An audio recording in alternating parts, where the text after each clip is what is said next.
So this is a tutorial on an easy algorithm I'm providing to you to set the distance at which objects are culled from the screen, which means that you save on rendering resources, CPU resources, GPU resources, and just generally make an environment that's primarily visual far more optimized.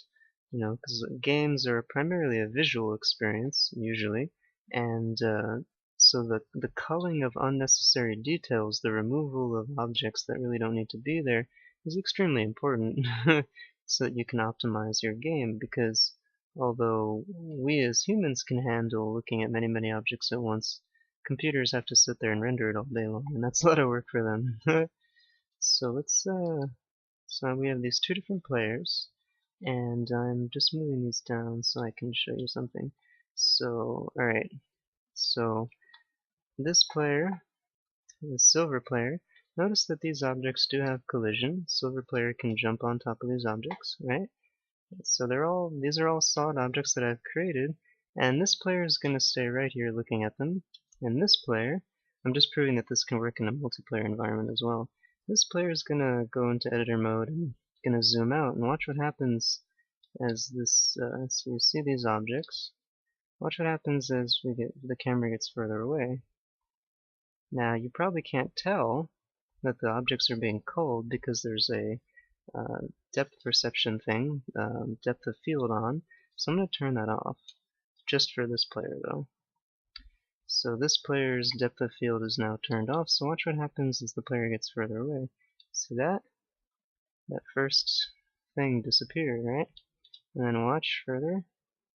That next one disappeared. That bigger one, right? So I approximately scaled it, and did you see that? Just when it becomes hard to see, that one goes away. And then when the player comes back, notice how the camera, as they all pop back in, right? And this popping is only visible to the player because I turned that fog thing off. If I turn the fog thing back on, the player won't really notice, but these elements are still being culled. These unnecessary objects are still being culled from the screen. Now the player can't tell, but the renderer can. What the player can see versus what the computer has to deal with are very different, and the computer still has to deal with those objects if they're allowed to continue to be drawn.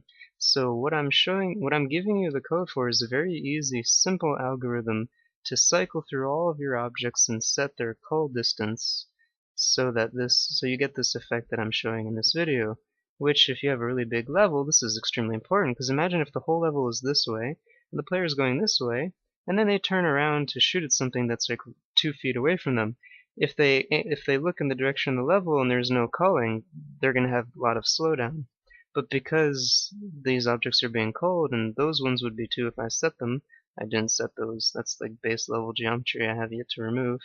When they look back, they won't see anything. There's nothing there. Right? So that's how. So I'm going to show you the code for what you're seeing in this video. But notice this is a multiplayer game. This player can see all these objects the whole time. For this player, those objects haven't disappeared at all, right? So this player still sees them all, everything's fine. So I'm providing you with the code for how to do this. Enjoy!